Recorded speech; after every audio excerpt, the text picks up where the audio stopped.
Hello, my name is Ginger Ketting-Weller. I'm the president of the Adventist International Institute of Advanced Studies, which we refer to fondly as AIAS. Here at AIAS, we do this series called People of AIAS, where we talk with our students from diverse countries and diverse areas of study, and we get to know their lives and their experience here on this campus, where it's such a special experience for our students. So today I'm talking with Elfino. Elfino, hello. Welcome. Tell me the country you're from as well as the program you're in. I'm from India and I'm doing my master's in religion, emphasizing on biblical studies, Old Testament. Biblical Studies, Old Testament, Master of Arts in Religion. Yes. And you're a woman from India. Yes. And you know, I didn't tell you I was going to ask this question, but why and how would you have come to take this master's? So I think I need to go back down on my memory lane because yes, to choose to be a theologian from India and being a woman, it is a difficult thing. And everyone asks me this question like how and why? So yes, you know, even my dad did not expect me to be a theologian because we are two daughters in the family, and my dad wanted both of his daughters to be doctors. So he wanted us to be medical doctors, and that is every normal Indian's wish. So if it is two daughters, of course they will be doctors. So everyone who, when they talk to my dad, usually they'll be like, the elder one is doctor already, so the younger one, of course, she will be a doctor. Once I finished my 12th grade, I had this feeling, a very strong feeling that was keeping on asking me that, do you really want to be a medical doctor? And I don't know. And I was like, no, that was what I was being told. And so every time, from my young age, when someone asks me, what do you want to be? I would be like, of course, a medical doctor, medical missionary. But after my 12th grade, I couldn't say that very strong. So I started asking people because I did not know how God will let us know His will. So I thought maybe I can ask someone else for God's will. And that was really funny because I used to call pastor's wife, and I used to ask them, what do you think God has for me? And they would reply me just very bluntly that God will tell your plan only to you. And I'm like, seriously? And I was really disappointed because I thought pastors and pastor's wife can really give me solutions. And I did not want to ask to my parents because I know I will disappoint them. So every time, so there was one sister of mine who was really very spiritual, and I even asked her. So when I asked her, she was like, I don't think it would be something related to theology because India does not appreciate it. So you can go do medicine. But I was not really satisfied. So what I thought was, let me pray about it. So I started praying about it and I started asking God, give me signs now. So when I started praying about signs, my mind also started telling me that, you know what, there can be false signs also. That was really a tough part. And I asked God, Lord, I need something very strong because I want to do something in my fullest of my caliber. It should not be just like, I'm just being a doctor earning so much money. But if it is your will, I'm okay with it. So one day I just got a dream, and through it I knew that this was God's plan. So the dream was like this, stating that it was a pastor of our mission, and he just told me, Elfie, you know what? God has called your dad out of his principal ministry, of his ministry in the school, to be a full-time pastor, and this is the same call to you. And I'm like, wow, because it was just a year, I guess, when Dad changed his profession to be a principal and to be a pastor. So when I got this dream, I was like, okay, maybe. And it came while you were sleeping? Yes. So, and I just woke up and I was thinking, like, Lord, is this your calling for me? Like, should I really go for it? Because I'm still scared. The next morning, I told my parents, like, you know what? I think I'll be a pastor. I'll go to Spicer. I'll do my theology there and let me see what God has for me. And yeah, my parents were disappointed to hear it first. They started crying and like it was too hard for them because all for the past 16, 17 years, they were thinking that both of their daughters will be like in the white collar profession, being doctors and all those. But then at that moment, it was very hard. But then by that end of the day, they were all ready for me. They were like, okay, if that is what God has for you, like it is fine. And I'm like, oh, seriously? So that is how it all happened. But then that decision, it was really hard, because anytime when someone asks me, what is your plan? Are you ready for the NEET exam? When is the exam? I used to tell them, no, I'm not writing NEET exam. I'm not going to stress myself. But the question, so what are you going to do? And I would tell them, I'm going to Spicer. I'm going to do theology as my dad did. Oh, all my relatives had this like harsh words. I'm like, how come? Like, do you know how much is the mission paying? Like, do you know, you don't have a future? Who will marry you? Where will you go and work? And all these questions. Every time when someone asked me these, like, it put me down. Like, I was too much pressured because I did not know how to handle it. So I used to ask my dad, like, Daddy, this is what they said. This is what Auntie said. This is what Uncle said. And Daddy would be like, these are the realities. And so, like, my dad he also had the same questions. So he had to tell me that this is the reality. And I remember one night, my dad and my mom, we all came together and they were like, you know what? You and your sister should not have the inferiority complex, and you should not feel bad one fine day looking at your sister earning so much, working in a good hospital, and you will feel bad that she is earning more, and you should not feel inferior. And then my dad was like, and you should not tell me that day that you should have forced me to be a medical doctor. And like, so it was a huge burden. It was really a huge burden. And I started asking God, like, are you really calling me? Or am I just being delusional that I didn't want to be a doctor and I'm just choosing theology? And I remember one day, my dad's friend called him through phone and was like, Elmo, how come? Like, how come your daughter is choosing theology? Like, has she any friends who are forcing her? Is it because of peer pressure? My dad was like, I don't know, Maka. Like, Maka is the term that they use. So I don't know. But she just said, and I'm just okay with it. So every one of us were really confused. But then one fine day, my mom's cousin, who was not an Adventist, he called me and I was really scared because he's my uncle and he has very strong words. So it is a bit scary. So I said, yes, uncle. And he was like, I came to know. And I'm like, okay, now I know what is he going to talk about. And I was already upset with everyone's word. And I'm like, yes, uncle. So he was like, so where are you going to study? And I told him, I'm going to study in Spicer for my bachelor's. He was like, I'm so proud of you. And I'm like, seriously? I asked him again, seriously? And he was like, yes. And I'm like, why are you? And he said, to choose to do missions for the Lord, to be in his ministry is a great decision, and I'm so happy for you. Wow. And that boosted my self-confidence. And he was like, I'm so proud of you, Makle. Makle means daughter. I'm so proud of you. And you know what? The entire family is proud of your decision. And I'm like, I told uncle, you know what? They said that I will be a disgrace to the family. This part of the family, they said there will be no one to marry me. There will be no one to give me a job. And I'll be nowhere. I'll be just working as a teacher. And my eyes get filled because uncle said, don't worry, because you belong to the tribe of Levi and God is your inheritance. When I heard that, goosebumps. I said, Dad, I'm not going to change my profession anymore. I'm very strong. Like I'm very clear about my profession now. God is my inheritance. No more turning back. So yes, this is how it all began. Oh my, that is just wonderful. And I remember the day that you arrived, that first Sabbath at AIAS, and your dad came with you here. And I remember seeing the joy in his eyes as he was watching his daughter start a master's in religion. He certainly has accepted that this is what God has called you to do, and he's so supportive of you. And so it's wonderful to see that. Yeah. So Elfino, one of the things, now you just shared a story of God's leading in your life.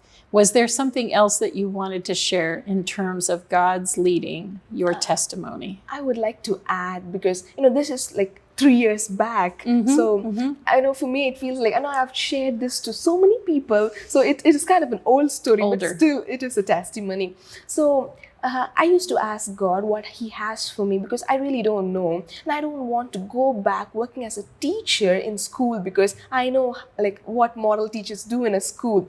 So they will be just working as auxiliary teachers, just helping with writing diaries in school. But then I feel that God has called me for a greater mission, to do ministry, to serve people. So I wanted to do my master's, but then at that moment, I know that the financial situations at home were not really stable.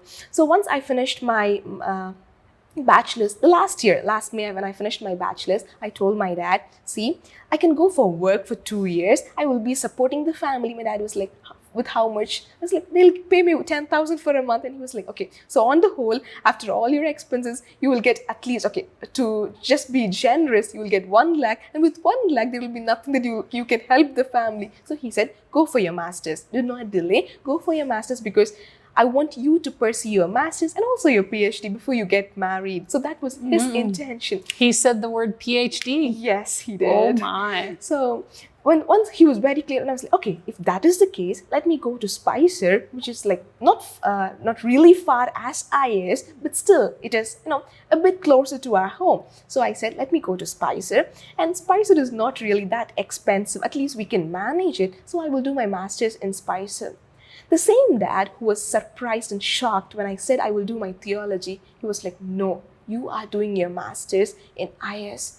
I'm like, Daddy, no. I said, Daddy, it is expensive. It is far from home. And at that particular point of time, my dad was sick, my grandparents were sick. So, I just felt like, abandoning them and just to come and pursue my studies. So I said, Daddy, AIAS is far, it is expensive.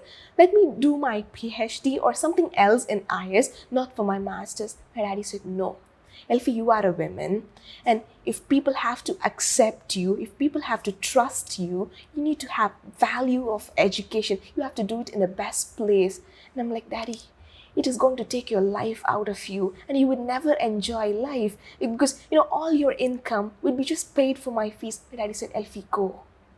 And I'm like, Daddy, no. So it's like, these were the words that he was like, no, Elfie, God has plans, just go. And I asked Daddy, how do you know? How are you very sure that AIAS is the one?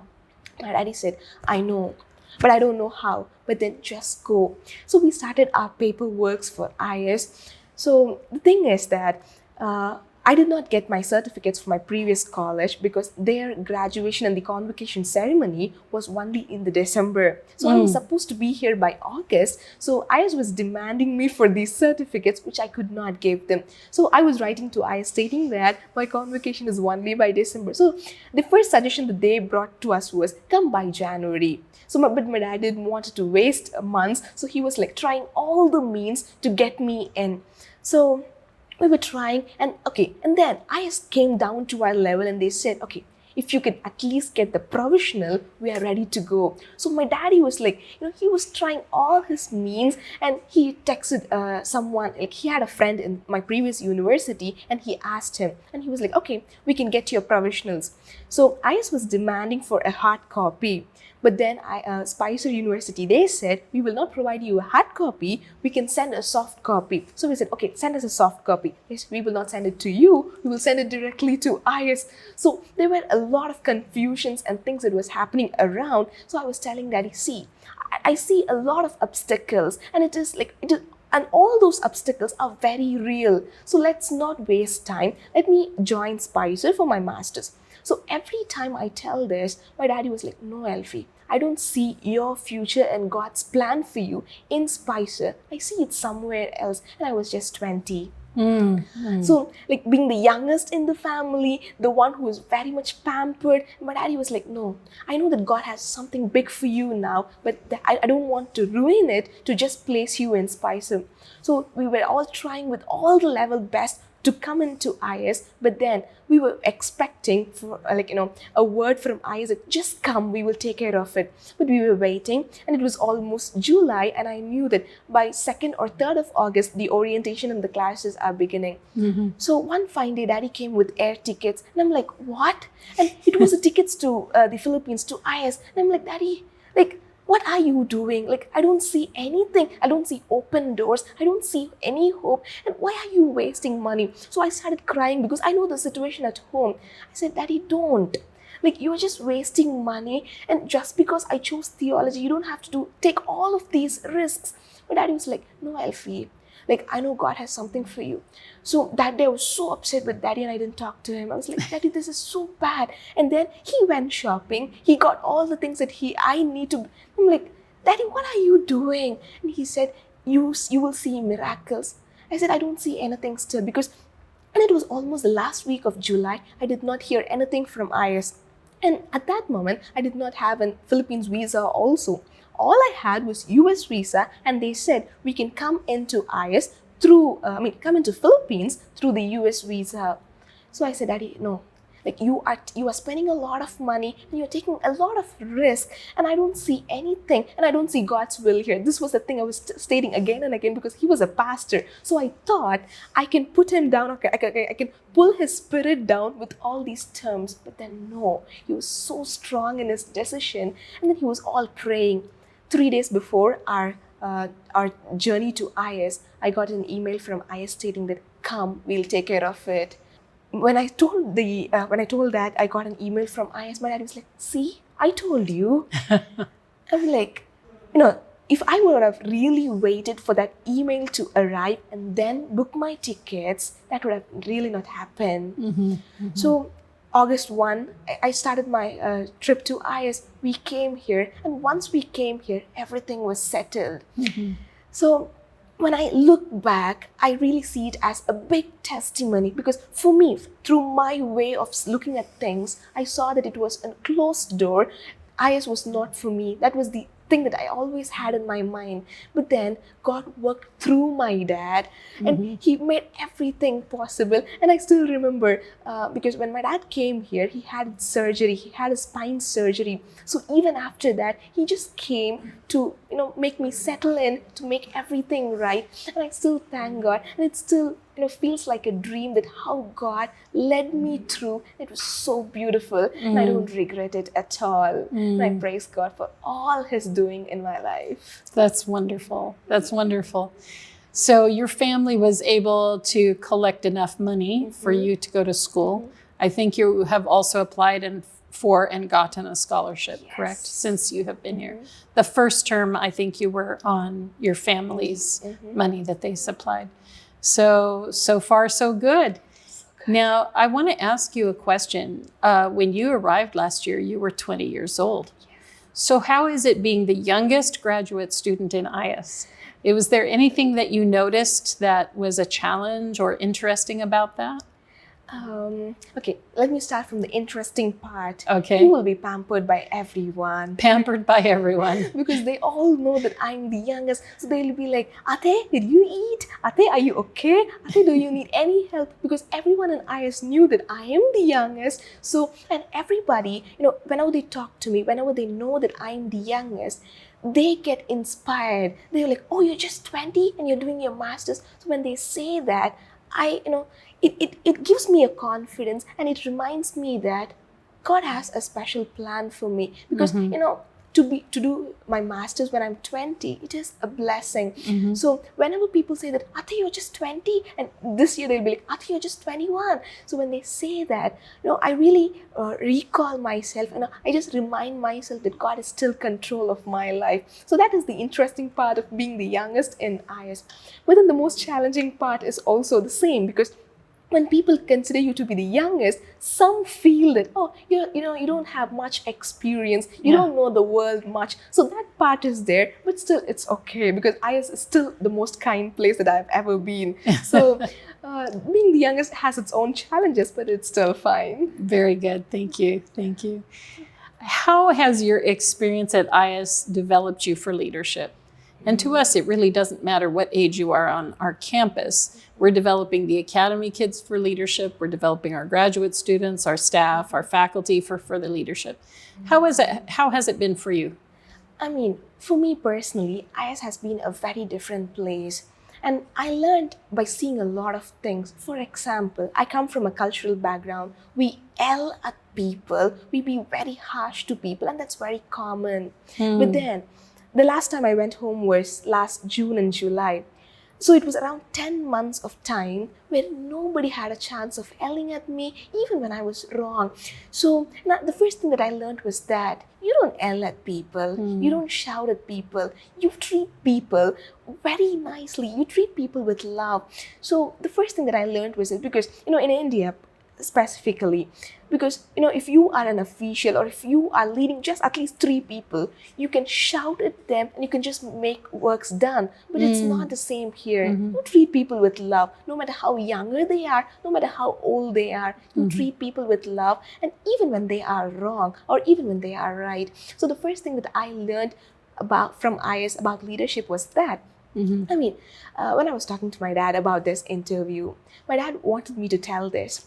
Once we boarded here, we were really confused because we had most of our payments that was, halfway through. Our payments were missing. We had a lot of issues with our payments. There was a lot of issues with my admissions also.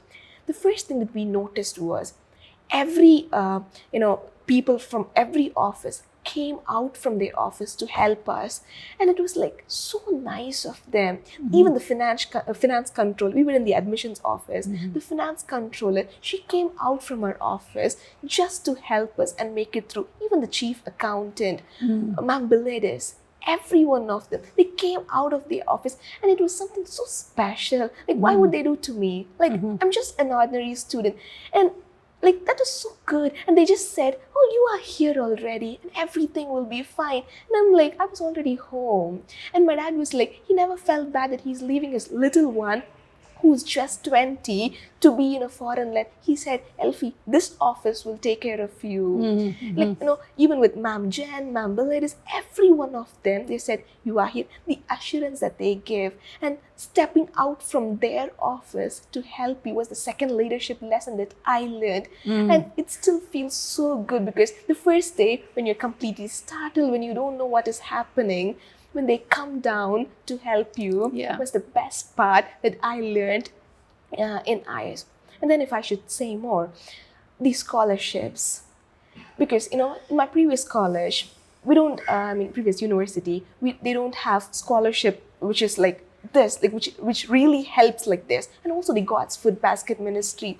Every time I look back or I think about this, both the scholarship and God's Food Basket Ministry, I feel that I'm in a good place where people care about each other. Because, it is not about you yourself. It is not only about the leaders, or it's not only about the people who are working. It's all about the little students who are studying also. Their happiness matters. Because the scholarship, we have a team for it who works with the students. They assign work for them. I mean, to look from an outsider perspective, we can also say that it's none of your business. If you want to study, pay your money, study. But then it's not just that. You take a step ahead, an extra mile to provide for the student. And, by the end of the day, I have 2 options. I can finish my studies and live my life, earn and keep it for myself.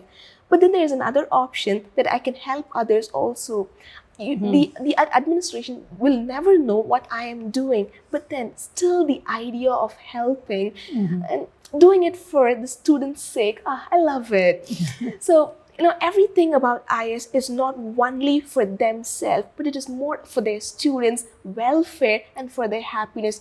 So people say that, studying in AIAS is more professional and you have to be excellent in everything, but then it trains your character, and it makes life easy for you, like just by providing simple needs. And last time when I was thinking, everywhere, we come from different countries where we have different adapters. Like we have 3-pin adapters, 2-pin adapters, but then the library, the English center, the seminary, the graduate school, everywhere you could see plug points, the extension cords, which will, it is not necessary that you provide it. But then, taking an extra mile to help the details, someone, that take care of people. So, I just feel that, one great lesson that I learned about leadership in AIAS is it is not only about you. It is not only about your happiness. Others matters. Others' life matters. So you're just being the most nicest person to someone's life to just make them smile and to make them happy. AIAS is a place that I learned a lot of things to be a better version of myself. That's wonderful. Thank you. I had never thought about the plug adapters being a service to the students, but you're right. Students come from all over the world, different types of plugs. They need different types of adapters. And you're right. It speaks of care when you provide some help with that. Very nice. I'm thrilled that you are here, Elfino. I think you have until next May, after we're filming this, to get done.